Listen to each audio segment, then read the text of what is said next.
podcast y periodismo. Ante todo les quiero agradecer a muchos que han podido asistir. Muchas personas nos dijeron también que se les complicó el horario, es diciembre ya, entendemos perfectamente. Esta exposición de todas maneras va a estar quedando grabada y van a poder acceder a ella más adelante.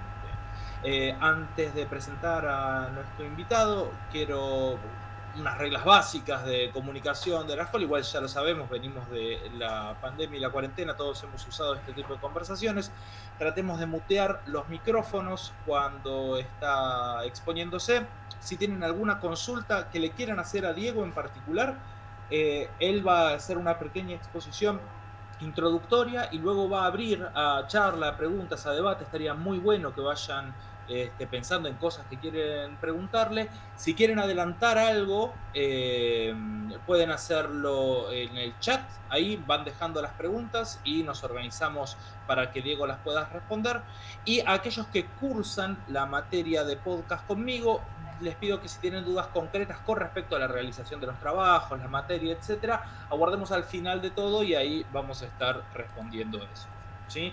Dejo pegado de todas maneras acá, quedó cortado en el mensaje anterior, en el chat el perfil de Diego, lo leo también como para que quede grabado en esta conversación. Diego Gemio es periodista, docente, podcaster, trabajó en los diarios El Siglo y La Gaceta de Tucumán, actualmente colabora en Clarín, Todo Teatro, BBC y otros medios de Argentina y el exterior.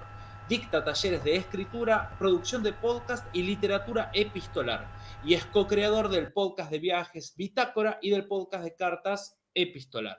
Bueno, Diego, gracias por sumarte a la charla, por aceptar la invitación. Es un placer tenerte acá para hablar sobre podcast y periodismo. Te cedo directamente la palabra. Cualquier duda o consulta, a mí o a los chicos, ya dirigite vos con ellos. ¿Te parece bien? Perfecto, gracias Marco por la invitación y gracias a todos por estar acá en este encuentro. Bueno, como Marco bien dijo, yo soy periodista desde hace 26 años, comencé en el año 96. Mi formación principalmente es de periodismo gráfico, pero desde hace algunos años ya comencé a hacer columnas en radios tradicionales, principalmente de espectáculos y de cultura. Y después comencé hace unos años a hacer algo de podcast, primero junto a Marco con el podcast Bitácora, que es un podcast de no ficción, de viajes, con el cual viajamos a México y hicimos la producción entera de una temporada de 6 episodios de media hora cada uno. Y en el año 2018, dentro de poco cumplimos 2 años, junto a Tomás Spray, hago Epistolar. Epistolar es un podcast de cartas de diferentes épocas y temáticas, leídas, interpretadas, pasadas por cuerpo, mejor, aun cuando no esté el cuerpo presente ahí, de actores y de actrices. El podcast ya lleva 2 años, casi 2 años, y grabamos 100 episodios. Acabamos de terminar nuestra segunda temporada y estamos por comenzar nuestra tercera temporada en breve. Seguramente algunos de ustedes, por lo menos en alguna conferencia que nos encontramos con Marco, siempre se plantea esta cuestión delimitando de qué es un podcast y qué no, ¿no? Como si fuese eso muy importante y como si uno se erigiría en el policía del podcast, ¿no? Para decir, a partir de esta línea es algo y a partir de esta línea ya no es algo, ¿no? Entonces las discusiones son muy largas, son muy estériles y en realidad a mí lo que me gustaría dejar en claro primero en esta charla y también despertar de alguna forma ese espíritu. Me parece que el podcast para nosotros que somos periodistas es principalmente una condición de posibilidad. ¿Qué quiero decir con esto? El escenario del periodismo, y no se lo voy a decir a ustedes, que son todos colegas, no es nada sencillo. Los medios están en una política restrictiva, los medios están cada vez más pequeños, los medios no le encuentran la vuelta a este nuevo modelo de negocios al cual no saben, no pueden o no quieren adaptarse. Entonces, con este panorama, creo yo, el podcast surge como, no importa si como un hermano de la radio, no importa si como superador de la radio, a mí eso no es un tema que me preocupa, pero sí como una condición de posibilidad. ¿Qué quiero decir con esto?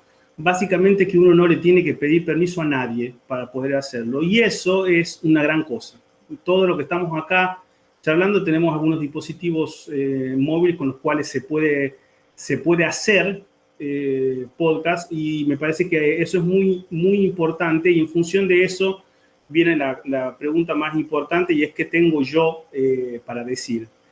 Hay una idea muy vieja del periodismo, pero que creo que es vigente, que es la idea de agenda setting, una idea que es de la década del 70, pero de todas formas yo creo que aún con redes sociales y todo, cuando comenzó a hablarse de esa teoría, no existían las redes sociales, es básicamente de qué están hablando ahora todos los medios. Olvidémonos del tema pandemia y Maradona, sino pensemos hace unos meses. Los temas en líneas generales eran 3 o 4 y siguen siendo 3 o 4. Podemos decir, nombramos alguno, de acuerdo al diario que uno lea, la deuda, los juicios de Cristina, 2 o 3 cosas más, ¿no? Independientemente de si uno lea los diarios de referencia o consuma los medios de referencia.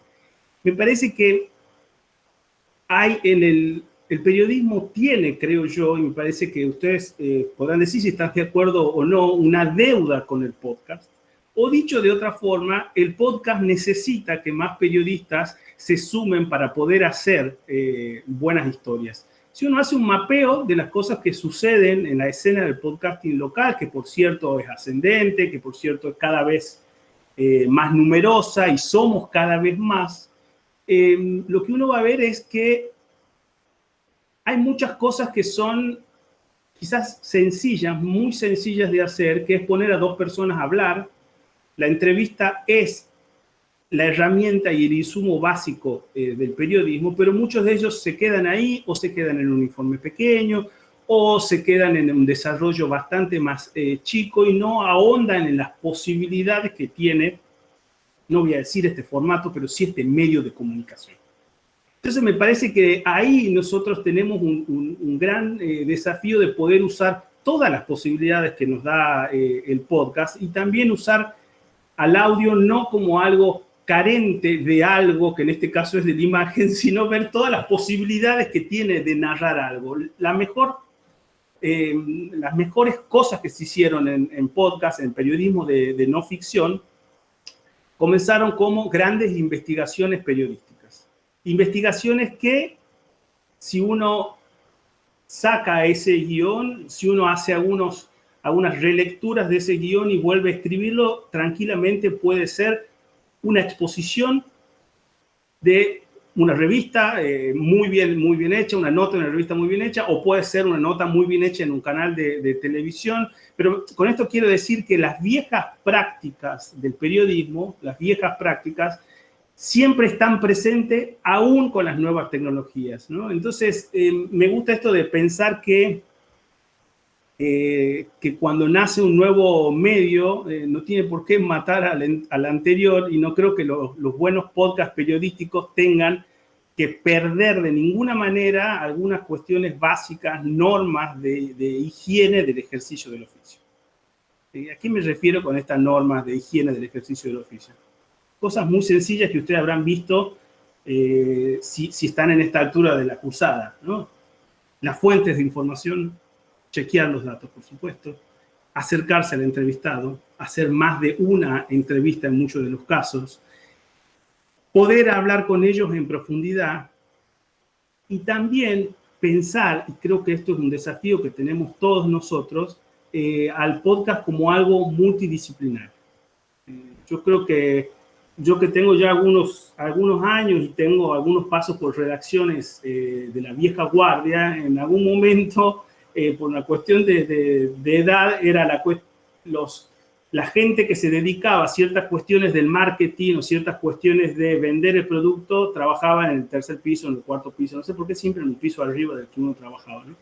Y nosotros, en cambio, no. Nosotros hacíamos solamente periodismo, nos dedicábamos a escribir la nota, a publicarla, a chequearla.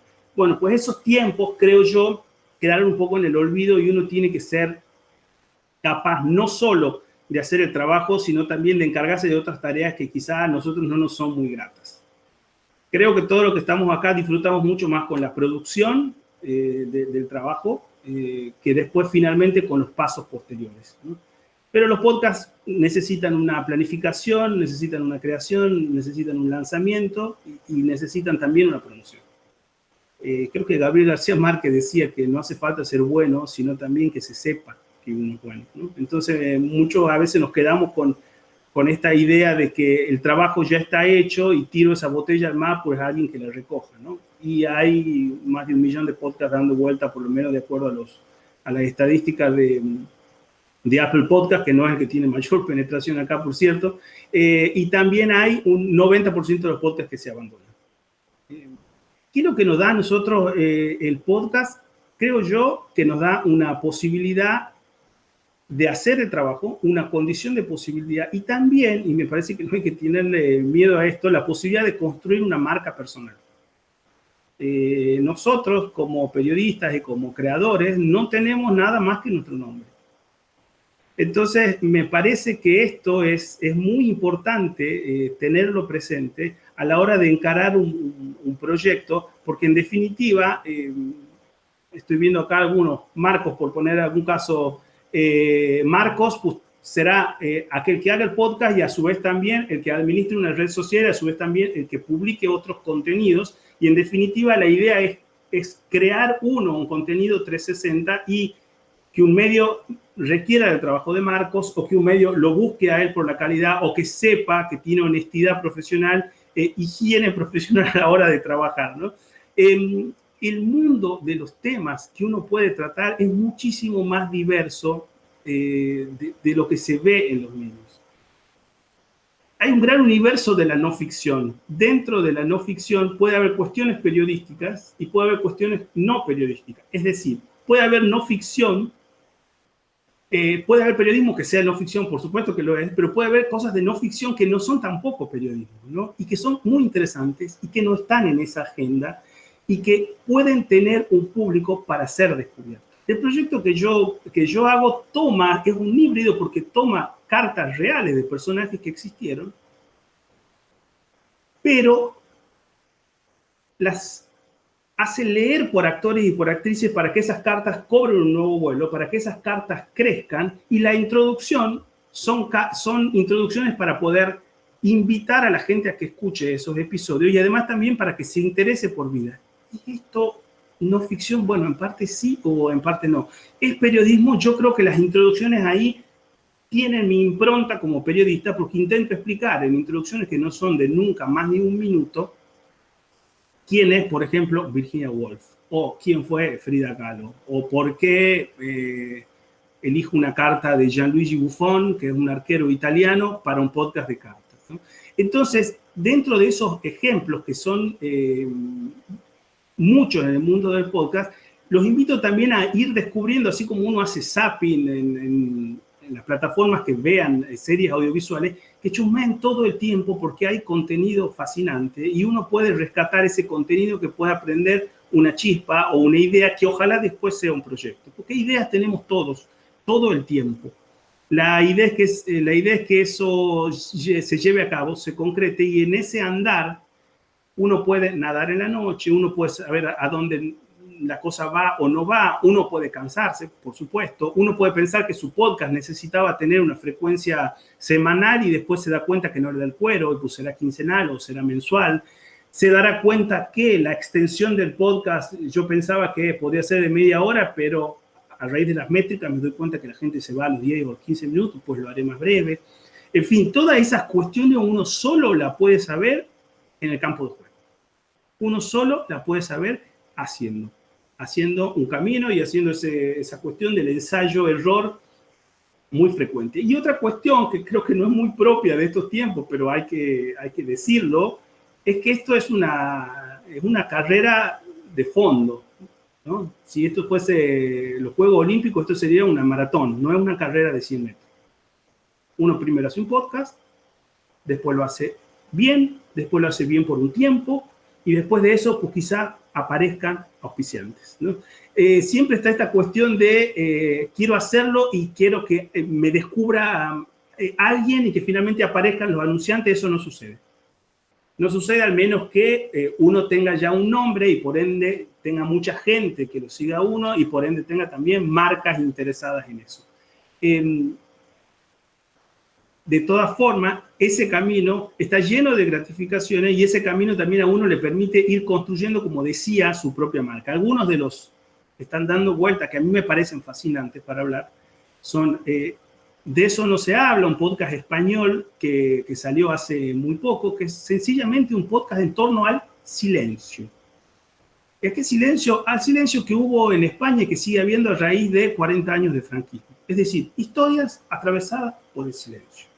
De nuevo esto, no hago un podcast sobre gastronomía, sino que hago un podcast sobre pizzas, ¿no? Un tema en particular. Entonces, estas no son historias en general, sino historias sobre el silencio, ¿no? Hace no mucho tiempo escuché un proyecto muy viejo, pero que es conocido, que se llama Radio Diaries, que son diarios de gentes. Personas documentando su vida. Unas productoras le dan grabadores para que ellos registren su vida. Hermoso, divino. ¿Es no ficción? Sí, es no ficción. ¿Es periodismo? No lo sé, no me importa mucho. Es muy interesante lo que está ocurriendo ahí. Pasan muchas cosas que no tienen lugar en los grandes medios. Entonces me parece que es importante esto, porque además también cuando los grandes medios le dan un lugar al podcast, en general es con contenidos que se parecen muchísimo a los que nuestro oído está acostumbrado, ¿no? Son algunos pequeños fragmentos podcasteables puestos en las plataformas de cualquiera, Infobae, La Nación, etc. Se van interesando de a poco, se van interesando, por supuesto, con la menor inversión posible, con la menor inversión de dinero y solamente cortando y pegando un audio. Quiero terminar con esto. Me parece que hay una gran posibilidad de construcción de periodismo de calidad. Me parece que tenemos que buscarle la vuelta para que esto también sea rentable. Creo que no podemos dejar pasar eso por alto. Y me parece que siempre es con el otro. Me parece que esa historia de lobo estepario, de yo solamente, yo puedo, hablo, me grabo, edito y todo, en general, uno va a hacer agua por alguno de los costados y siempre es bueno trabajar de a varios, ¿no? Nosotros en Epistolar trabajamos con alguien que hace las piezas gráficas, que es la directora de arte, y entonces hace las cosas mucho más bellas de las que puedo hacerlas yo, y tiene un criterio estético que yo no tengo. Trabajo con alguien que es músico, que además de editar, es músico y tiene un oído que yo no tengo y una capacidad de generar un registro de intimidad en las cartas que yo no podría, pero, por ejemplo, él quizá hay un montón de escritores y personajes que no conoce y que no leyó y que yo sí. Entonces, este intercambio, incluso a mí me gusta pensar en el intercambio generacional. Yo tengo 43 años y él tiene 15 años menos que yo. Y esa diferencia generacional me parece que es muy enriquecedora. Entonces, la cuestión de trabajar o en junta o con más gente y hacer de esto un trabajo multidisciplinario que implique el marketing, que implique la programación, que implique muchas otras disciplinas y no solamente nosotros que somos capaces de escribir, que por supuesto tenemos que adaptar nuestros textos para el audio, pero tenemos como algunas herramientas básicas de escritura y de contar una historia que son muy importantes, que son indispensables, pero que creo yo que no son suficientes si no contamos con el trabajo de otros. No me quiero extender mucho más porque me gustaría que sea una conversa. No sé si hay alguien que quiere hacer una pregunta o que quiere decir algo sobre lo que yo haya hablado o cualquier acotación. Sí, creo que Agustín. ¿Mariano? Mariano, tenés el micrófono silenciado. Mariano, tendrías que sacar el silencio de tu micrófono para que podamos escucharte. Ahí está, ¿me escuchás? Ahora sí. Hola, Diego, buenas tardes. Hola. Buenas tardes a todos, en realidad. Un podcast. ¿Qué sería? ¿Un video reducido? ¿Una reducción con una cierta cantidad de imágenes sobre algo? ¿Puede ser? No, principalmente el formato nació como un audio, es un audio, es portable y es on demand. Es decir, uno lo puede escuchar en cualquier momento y en cualquier lugar que tiene. Esa definición tan amplia creo yo, en esa definición cabe un mundo, porque hay podcasts que son de 1 minuto, por ejemplo, ¿no? Hay uno de la BBC que es un átomo en 1 minuto, y hay podcasts de 2 personas conversando 2 horas y media sobre una serie. Su principal soporte es el audio. Hay varias plataformas a través de las cuales se escucha el podcast, pero mira vos qué ironía está. Ahora el lugar donde más se escucha podcast es YouTube, junto con Spotify, y YouTube es de base una plataforma de video, pero claro, mucha gente escucha podcast por YouTube con algunas placas fijas, e incluso a nosotros nos sucede en nuestro podcast que el comportamiento de los oyentes no es igual en YouTube que en Spotify, por ejemplo. La franja etaria no es igual. Yo decidí en pandemia subir todo el contenido de Epistolar a YouTube porque no solo mi madre, que es muy importante escuchando Epistolar, sino también sus amigas y gente de mi familia me decía, yo no sé, Spotify no lo tengo instalado en mi celular, me resulta engorroso. Entonces, bueno, pues, pero ella le pone a sus nietos cosas en YouTube. Entonces pensé, bueno, Epistolar también tiene que estar en YouTube. El contenido ya está hecho, en definitiva, chicos. El contenido está hecho y después no puedo decir qué plataforma es mejor porque dependerá de qué contenido, ¿no? A nosotros nos escuchan mucho gente de entre 25 y 34 años. Nos escuchan más mujeres que hombres, por ejemplo. Y bueno, quizás Facebook no sea nuestra mejor plataforma para distribuir ese contenido, ¿no? Ese es un trabajo que tiene que ver con la promoción. Y a quién le muestro el trabajo una vez que lo tengo hecho. Ah, bien. Y tiene que ver también con el público que consume lo que vos realizás, ¿no? Exacto. Tenés cierto índole de seguidores, digamos. Sí, un público que se va construyendo, Mariano. Un público que de entrada es muy pequeño, pero que uno va construyendo y que uno tiene que satisfacer con una serie de cosas. Por ejemplo, cumpliendo con la frecuencia que uno dijo en un principio que iba a tener el podcast. Nosotros comenzamos y dijimos, vamos a actualizar una carta por semana, los días miércoles. Y no sale los martes, no sale los jueves a la tarde, no sale porque justo esa semana tuve una semana complicada. Pues al principio serán pocas personas, pero esas pocas personas están esperando que el día miércoles haya una carta nueva. La idea es trabajar de una manera profesional como si nos estuviesen pagando un montón de plata. Es doloroso esto que estoy diciendo, pero uno no empieza trabajando, bueno, sí, total, esto por ahora no está en... No, uno lo tiene que hacer de manera profesional y después como consecuencia de eso, pues habrá alguien interesado en eso, o si no en ese producto, en los productos que surjan a partir del podcast. Esa es otra historia que también es interesante, es ver el podcast, qué cosas permiten y qué otras posibilidades permiten para que nosotros hagamos crecer ese producto a partir de otros. Bien. Hola, buenas tardes. Sil, aguardame un instante que tengo antes a Marcos que había puesto la pregunta. Si quieren ir pidiendo palabra por el chat, así nos ordenamos y no nos estamos pisando todos. Lo que preguntaba Marcos tiene que ver con esto último, Diego, que vos mencionabas sobre el público y cómo fue modificándose el público de Epistolar. Él lo que pregunta es luego de cuántos capítulos vieron que podían captar un público consumidor de podcast o, me imagino yo, extiendo la pregunta, que vieron un crecimiento sustancial en la cantidad de oyentes que tiene Epistolar.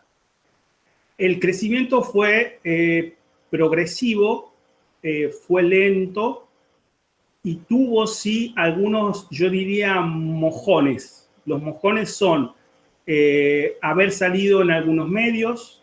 Nosotros salimos en los medios como de referencia, en Infobae, en Página 2, en La Nación, en Clarín, y eso, los algoritmos de búsqueda consideran que si esos medios hablan de vos, pues quizá haya algo ahí interesante y comienzan a recomendarte. Y después, otra cosa que es interesante, que es que el podcast salga a la vida real. ¿Qué quiero decir con esto? Nosotros hicimos unas presentaciones de Epistolar de nuestra segunda temporada en un teatro, con gente, con actrices leyendo las cartas, con gente que fue y nos conoció la cara. Y eso tuvo una repercusión en nuestras redes y en nuestros oyentes. Pequeña, por supuesto, pero fiel. Pero gente que comenzó a escuchar al podcast, que se suscribió y que estaba interesada en ver qué era esto que estábamos haciendo. Gracias, Diego. Acá Sil adelanta también la pregunta por el chat. Dice, te pide una anécdota. Dice, ¿qué trabajo te trae un hermoso recuerdo personal y por qué? Por otra parte, ¿qué contenidos recomendados para comenzar en esta experiencia? Está buenísimo, Diego es un gran oyente de podcast que recomienda algunos de los podcasts puntapié inicial como para escuchar y ponerse uno a hacer. Y bueno, y te piden una anécdota que te haya modificado, Diego, así que todo tuyo. Bueno, a mí la historia de viajar con Marco a México a hacer un podcast de viajes financiado por un tercero me pareció de alguna forma que era como Disney para periodistas, ¿no? Algo que ahora, visto a la distancia, es una cosa un poco alocada, ¿no? Que alguien apueste por alguien a quien no conoce para ir a contar historias afuera. Eso me pareció como muy interesante de poder hacer, y también el buceo de historias sobre la marcha. Es decir, nosotros teníamos una hoja de ruta de algunas cosas, historias que queríamos contar, pero otras se fueron encontrando en el camino. Ese trabajo de producción contra el reloj, con poco tiempo, muy adrenalínico y con muchas horas de trabajo, a mí me resultó muy interesante y muy apasionante. En cuanto a epistolar, ahora mismo no lo estoy haciendo, espero hacerlo muy pronto, pero el encuentro con actores y con actrices, leyendo una carta a una distancia de 1 metro y chequeando y monitoreando el sonido y que me estén haciendo una obra de teatro de 5 minutos para mí solo, y lograr esa experiencia de intimidad en ese encuentro y lograr que los episodios tengan después de esa experiencia, es una de las cosas que a mí más me gustan hacer. Y también la pesquisa de cartas, ¿no? Está todo en internet. Hay que ir a bibliotecas, hay que buscar epistolarios. Entonces ese trabajo me parece que es súper apasionante. Después hay otros trabajos que me gustan menos, ¿no? Me gusta menos el trabajo de redes, me gusta menos hacer el marketing, pero bueno, por ahora es algo que también estamos haciendo nosotros y que no hay que descuidar, insisto. Siempre es mucho más gratificante el acopio de información y de cartas en mi caso, pero después la idea es que lo descubra cada vez más gente. Diego, te sumo una pregunta en lo particular. Yo, para trabajar con la gente que cursa la materia es de realización de podcast, y como objetivo tiene una presentación de un primer episodio, pero como objetivo grande, la idea es que uno se ponga en la piel, en la cabeza, en el cuerpo, cuánto trabajo me toma hacer un episodio y pueda proyectar a largo plazo, como vos decís, la carrera de fondo, ¿sí? Entonces la consulta viene por ese lado. Vos mencionabas, bueno, Bitácora en particular, ya antes de empezarlo, sabíamos que iban a ser 6 episodios, fuimos con toda esa dinámica de realización. Pero con Epistolar llevas 2 años haciendo una carta que intenta ser semanal, como vos mencionabas antes. ¿Cómo organizás el trabajo paulatinamente como para poder llegar a ese objetivo? Sí, el objetivo se cumplió, es decir, en las 2 primeras temporadas no dejamos de sacar nunca cartas, primero eran los lunes, después los miércoles. La idea es hacerlo con disciplina primero, y después también, en nuestro caso, con un backup, es decir, nunca llegar a la semana solo con la carta que tengo, sino ir encargando, ir preproduciendo, es decir, encargando a los actores. Antes de la pandemia yo me reunía con ellos, pero ahora estoy intentando que ellos graben con los dispositivos que tienen a mano y después mejoramos en postproducción el sonido. Y después de eso es haciendo un calendario, cumpliéndolo y también logrando que haya un equilibrio en las cartas. Eso también es algo que a mí me preocupa, ¿no? Las cartas de amor son hermosas y hay un montón, pero la idea es que sea equilibrado. Entonces, la respuesta es organizando el trabajo, y dedicándole tiempo a la selección de cartas, que es algo previo, después tiempo a encargar ese trabajo, y después también, aunque el guión que yo digo nunca lleva más de 1 minuto, me lleva mucho trabajo, primero porque está guionado y después porque, para decirlo mal y pronto, intento no hablar de más, intento resumir una vida en 1 minuto. Entonces, eso, aunque parezca una tontería, lleva bastante tiempo. La escritura lleva tiempo, las oraciones tienen que ser breves, no tienen que tener subordinadas, tienen que estar escritas y sugerir mucho con pocas palabras. Entonces, ese es un trabajo que también lleva tiempo, Y la idea, creo, Marco, que esto es anterior incluso a tu pregunta, la idea es elegir un tema que te apasione. Si no, es insoportable. Si no, no lo puedes hacer. Siempre, todos nosotros, creo yo, los que estamos acá, hay un tema del cual sabemos más que nuestros amigos. Hay un tema del cual nosotros somos especialistas en algún grupo, o sabemos, o nos gusta, o no nos cansamos de. Me parece que puede ir por ahí, o puede ir el descubrimiento por ese tema y por sus aledaños y por sus vecinos. A mí siempre me gustó la literatura. O sea, leer es una de las cosas que hice de manera constante a lo largo de toda mi vida. Y dentro de la literatura de intimidad. Las cartas, los dietarios, los diarios íntimos. Entonces esto fue una forma de unir el mundo del teatro, que me fascina, el mundo de la literatura y el mundo de la radio. En este caso, el lenguaje del podcast. Entonces, ese fue el camino que comencé y del cual estoy contento ahora. Cuando uno hace podcast, muchas veces tiene la sensación, más allá de que trabaje en redes, de esto, lo que vos decías, de tirar la botella al mar, ¿no? Es como, bueno, y ahora a ver qué sucede del otro lado. En Epistolar en particular, ¿tuviste la oportunidad de recibir feedback de tu audiencia? Ese feedback, esos comentarios, ¿hicieron alguna modificación en el encare de tu trabajo regular? ¿Cómo es el vínculo con la audiencia de Epistolar? El vínculo con la audiencia es personalísimo. Yo, cada persona que empieza a seguir Epistolar, le pregunto cómo nos descubrió, intento conocerlo, conocerla más. Ese feedback empezó a llegar afortunadamente y de diferentes costados. Por ejemplo, nos enteramos que Epistolar comenzaba a ser usado como una herramienta pedagógica. Es decir, las cartas son usadas por profes de letras, de literatura, es usada por profes de teatro para el entrenamiento de la voz, y hace poco nos enteramos que alguien que da unos talleres de radio en comunidades rurales de Colombia también lo está usando, ¿no? Entonces, esta es una derivada de Epistolar que nosotros en ningún momento planeamos. Ahora Epistolar está saliendo en la radio de la Universidad de Guadalajara de México. Nosotros no planeamos eso, no planeamos salir en un diario de Jalisco, y salir en el diario de Jalisco significó que la radio de la universidad se interesara por nosotros, y a partir de ahora estamos saliendo en la radio de la universidad, y a partir de eso empezamos a publicar cartas mexicanas, y se me abrió un mundo. Nuevas cartas, nuevos personajes, gente a los que no conozco, por supuesto. Nosotros habíamos grabado El Bronce, ¿no? Habíamos grabado cosas de Frida Kahlo, de Juan Rulfo, Elena Garro, ¿no? Los bronces de la cultura mexicana. Pero empezamos a hilar más fino y a buscar otras cartas porque pensamos que México es un destinatario muy interesante para dar a conocer Epistolar. Entonces, a mí eso es lo que me parece más interesante, y hay gente que se conecta con Epistolar y que podemos hacer un vivo de Instagram porque lo quiero conocer o la quiero conocer. Hace poco pasó con una periodista, una colega de Colombia. Che, contame, ¿estás usando Epistolar? ¿Cómo fue que lo descubriste? ¿En qué te sirve?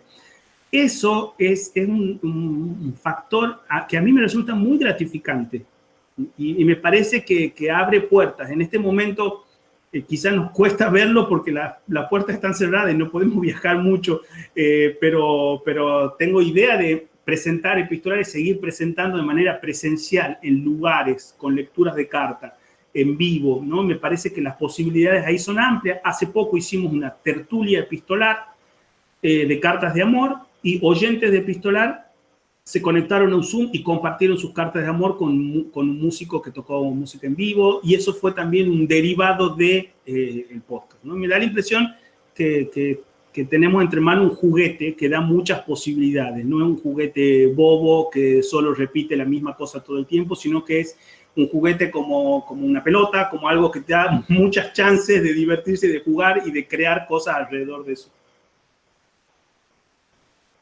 Estoy muteado.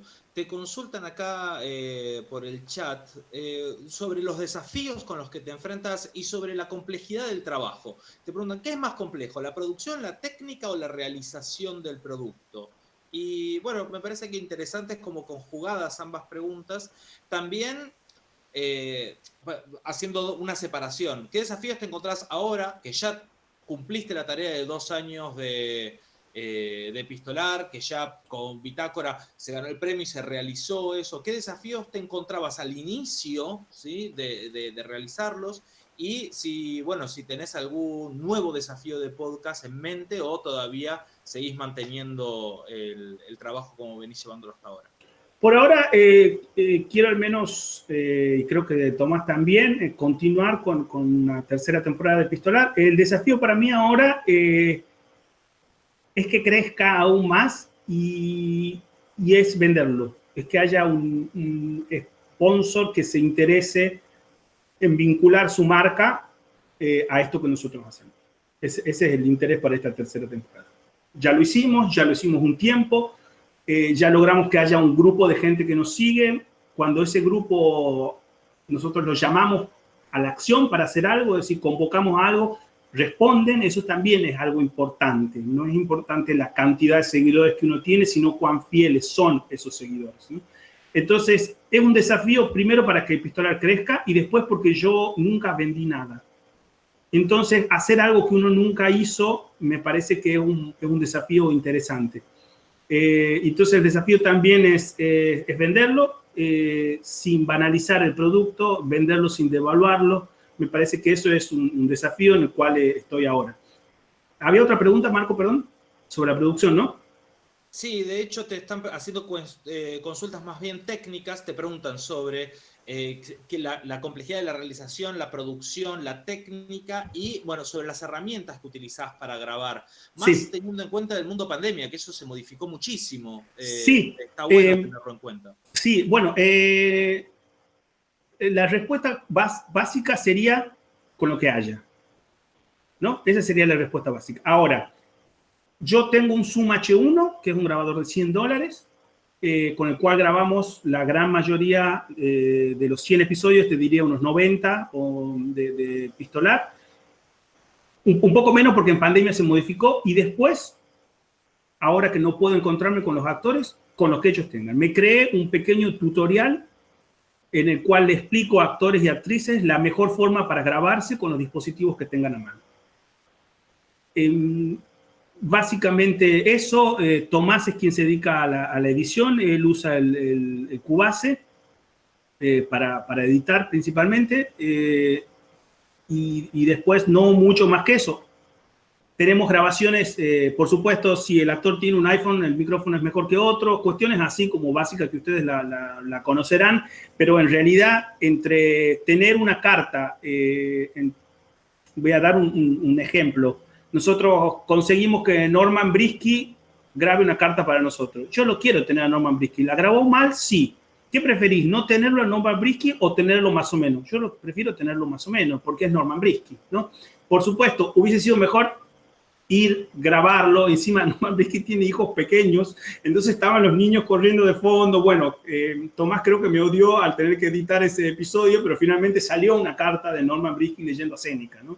Entonces, en definitiva, me parece ahí que lo medular es el contenido. Por supuesto que se escuche bien, por supuesto que se escuche lo mejor posible, pero no creo que uno tenga que enroscarse demasiado en la cuestión de qué micrófono es mejor, sino que tengo yo para decir. Está bueno, acá te preguntan por el tutorial directamente. Te lo resumiría en: si me tenés que mandar un audio de WhatsApp y yo no sé nada de nada, ¿cómo me mandás un audio de WhatsApp diciendo cómo hago para grabarte esta carta? Bueno, principalmente que busque el lugar más silencioso de su casa. Por supuesto que no sea el baño, que no tenga eco. Las sábanas son muy buenas amigas, las frazadas, pero son buenas amigas para eso. Grabarse una distancia estirando así la mano, es decir, como no así de 10 centímetros. El celular no así de frente, sino de costado. No mandar por WhatsApp justamente porque sale el audio todo roto. Toda una serie de normas como básica ahí de la grabación para, insisto, lograr la mejor calidad posible con lo que yo tengo. Ahí, bueno, Marco conoce mucho más que yo. Hay un montón, un sinfín de micrófonos y de cuestiones en las cuales uno puede gastar un montón de dinero. Por supuesto que es fantástico que se escuche bien, pero me parece que en una primera instancia eso no debe de ser un impedimento. Sí que la calidad sea buena, pero yo diría lo mejor posible con lo que yo tengo y no salir a gastar dinero de entrada en comprar algo si yo después no sé, bueno, si me voy a sentir cómodo, si lo voy a hacer por cuánto tiempo. yo lo emparento con la cuestión de comprarse una gran guitarra para aprender a tocar o empezar con lo que uno tiene a mano. De hecho, a quienes cursan la materia podcast, les voy a sumar ahora en el último un tutorial que es muy interesante, que se comparte desde el grupo podcasteros, podcasteras, así con algunos pasos básicos para grabarse con el celular, o sea, específicamente para grabarse con eso, así lo tienen ese material ahí. Y suman acá una pregunta sobre el tema que vos hablabas, que coincido plenamente y lo decimos durante la cursada, de que el trabajo, la elección de sobre qué hacer el podcast, que sea sobre lo que te interesa mucho y de lo que sabes mucho. Entonces, o al menos una de las dos cosas, ¿no? O sabés mucho de algo y contás de eso, o que no sabes nada, pero que te llame la atención. Y pregunta Mariano si se puede hacer un podcast de fútbol, que me parece la pregunta está buena para hacer. ¿Qué podcast de fútbol se podría hacer para no hacer un podcast más de fútbol? Bueno, hay uno que a mí me interesa mucho, español, que se llama El Enganche, no sé si lo conocen, que El Enganche es un podcast de fútbol de historias que ocurren cuando la pelota no está rodando, ¿no? Ejemplo, ¿cómo es la Liga de Fútbol de Groenlandia?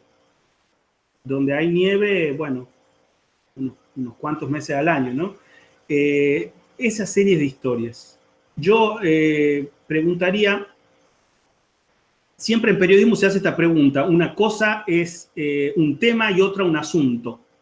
El tema es la pobreza en la Argentina. El asunto es, se chorearon 2 toneladas de polenta que iban para comedores de La Matanza. Eso es un asunto. Si ese asunto después habla de la pobreza, por supuesto. Pero intentemos acotar el universo. Fútbol es muy amplio. El mundo del fútbol es súper amplio. Yo no sé, por ejemplo, si el mundo de las inferiores del fútbol está suficientemente abordado en podcast. Yo no sé si qué del fútbol femenino que ahora está creciendo está muy abordado en el mundo del podcast o no, por ejemplo. Pero este ejemplo del Enganche a mí me parece interesante. Es un podcast español y tiene para entretenerse porque ya lleva un tiempo, tiene varios episodios, pero me parece un buen ejemplo de un podcast de deportes.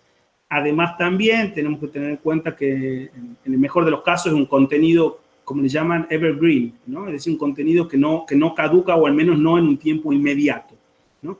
Entonces, me parece que también hay que tener en cuenta eso. Nosotros cuando hacemos epistolar estamos haciendo cartas de personajes célebres, notables por algo y es un contenido que uno puede escucharlo de aquí o en 5 o 10 años y el contenido está ahí y en muchos casos es vigente. Diego, hay algunas preguntas que tienen más que ver con las técnicas, grabación, mejorar el audio y todo. Si querés esas yo las retomo ahora cuando cerramos, pero sé que tenés una agenda apretada ahora en un rato. Si querés hacer algunas recomendaciones, se agradecen muchísimo los ejemplos de podcast para escuchar, recomendaciones para quien está iniciándose en esta maratón que es la realización de un podcast personal. Y bueno, lo que quieras decir, comentar, como para ir cerrando la exposición. Bueno, mencioné, de eso no se habla de España. Hay uno que me gusta mucho que se llama 37 Graus, Graus, que es de Brasil. Está en portugués. No importa si no entienden portugués. Me parece que escuchen cómo suena ese podcast. Creo que es interesante. Esto que yo decía de que hay una deuda del periodismo con el podcast, por supuesto que hay cosas interesantes. A mí Fuga me pareció un ejemplo interesante argentino de no ficción. Ahora acaban de firmar un convenio con Podium Podcast para hacer una temporada número 2. Hace muy poco escuché un podcast hermoso que es de ficción, que se llama Magallanes, el viaje infinito.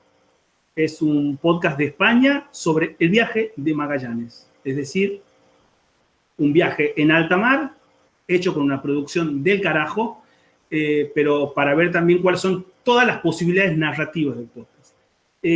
Esto que hablaba Marco me parece que es muy importante de encontrar el qué, de encontrar sobre qué quiero hacer un podcast. Eso no es fácil, eso se busca escuchando mucho y además también me parece que es interesante plantearse si uno lo va a querer hacer a lo largo de un tiempo. Por supuesto, no pasa nada si uno lo abandona, pero sí hay una cuestión un poco frustrante en iniciar un proyecto y abandonarlo, ¿no?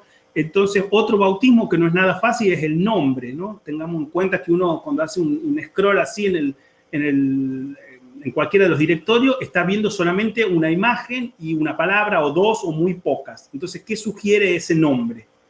Elegir un nombre que sea lo suficientemente recordable, que sea corto, que remita a lo que finalmente va a ser el contenido. Son cosas que uno tiene que pensar en un momento antes de grabar el primer episodio.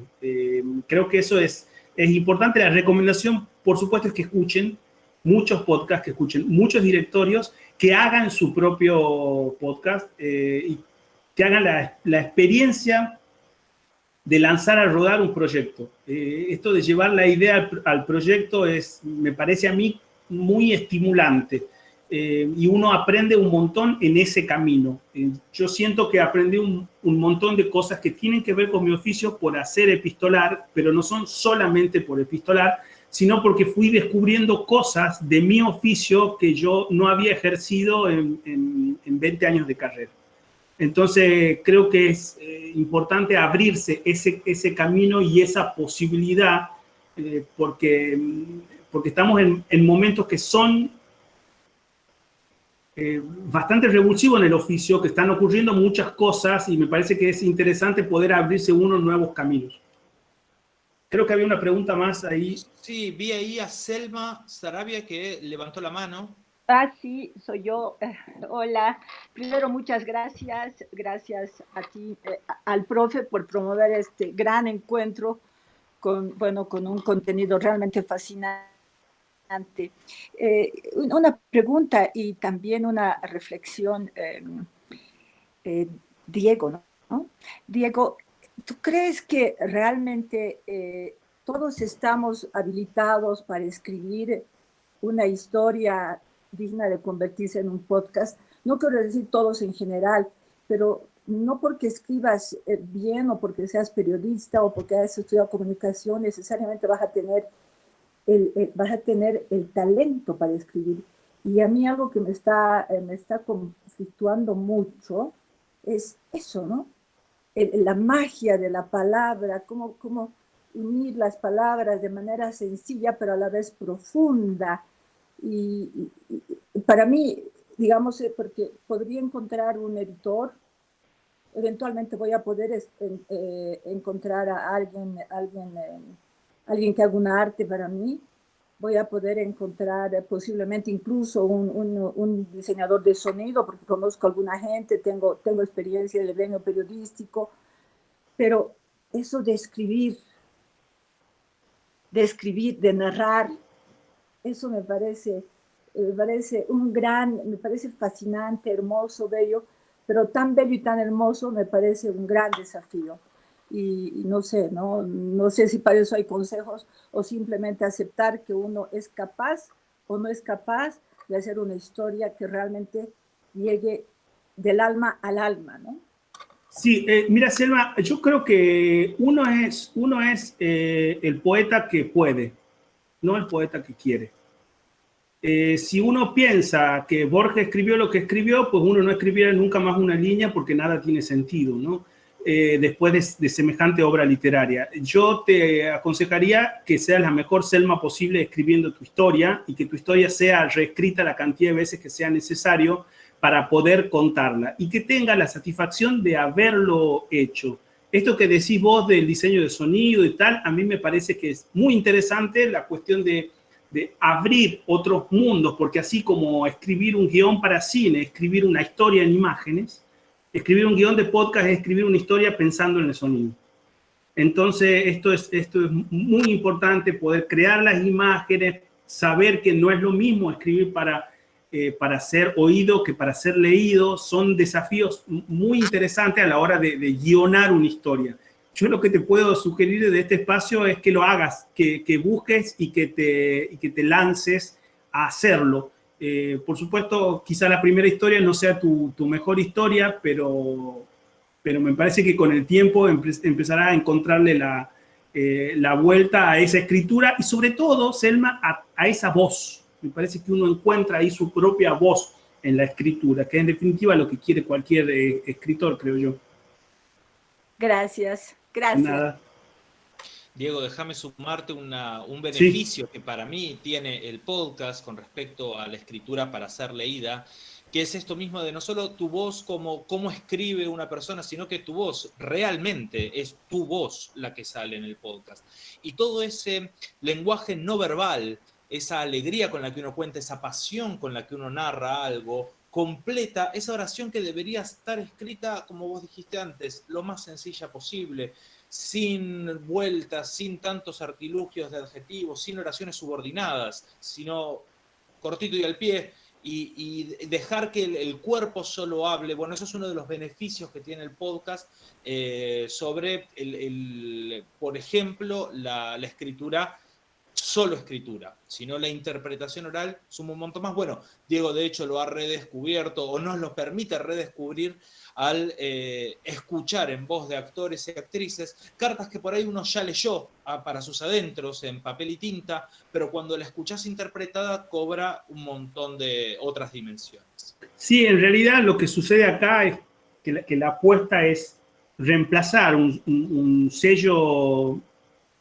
personalísimo como es la letra en una carta, reemplazarlo por la voz, que es otro sello personalísimo. Entonces, me parece a mí que como el jeite de Epistolares es el reemplazo de una cosa por la otra. Es recuperar un rito de intimidad, recuperar algo que no hacemos más, que es escribir cartas, a través de un formato relativamente nuevo, aunque tiene 15 años como el del podcast, ¿no? Entonces, lo que decías vos de las oraciones breves y tal, es algo que yo insisto mucho en los talleres de escritura que doy. Cuando Hemingway entró al primer diario donde trabajaba, tenía abajo de su escritorio algo que había escrito el jefe de redacción que decía: escriba breve, no se haga el artista, ¿no? Me parece que eso es interesante porque muchas veces queremos decir algo con 20 palabras y lo podemos decir con 4, y quizá hay oraciones que la puerta es verde, una oración corta, concreta, bastante visual, ¿no? Me parece que además también tiene un arte escribir breve, ¿no? Si uno piensa, la paloma de Picasso, pues tiene 3 trazos. Anda a hacer esos 3 trazos, ¿no? Por supuesto, es un gran desafío, pero la cuestión de la brevedad me parece que se agradece, y yo creo que también en el audio es algo que a mí, al menos al hacer las introducciones, me preocupa mucho. Diego, te agradezco muchísimo esta participación. En el chat, esto fue igual enviado también en las invitaciones, va a estar por todas partes, pero están los links para que puedan escuchar tanto Bitácora como Epistolar. Y ahí mismo, si quieren, luego pueden encontrarlo a Diego, ¿no? Linkeándose con las redes por si les queda alguna pregunta en el tintero. Diego da talleres de escritura orientada al podcast, da talleres de escritura epistolar, concretamente, este género tan hermoso. Así que bueno, que no se pierda el contacto, que estas conversaciones entre gente interesada, en este caso en el podcast y en el periodismo, sirva para entablar más redes. Así que bueno, ya están todos en contacto. Diego, te agradezco muchísimo por tu tiempo. Nosotros nos quedamos igual charlando algunas cosas más técnicas por ahí de podcast que tienen que ver con la clase en particular. Gracias a todos. Gracias, Marco, por la invitación, y a todos por participar y por las preguntas. Así que, bueno, y por último, hagan sus podcasts, que es una experiencia fascinante. Se las recomiendo a todos, y como dijo Marco, yo estoy acá. Después, Marco, por supuesto, pasarles mi correo y para lo que necesiten, estoy acá. Un abrazo a todos, que estén bien, que tengan buen año. Gracias, Diego. Te mando un abrazo, que termines bien el año. Nos quedamos acá con los que siguen, sobre todo con las personas que cursan la materia de podcast.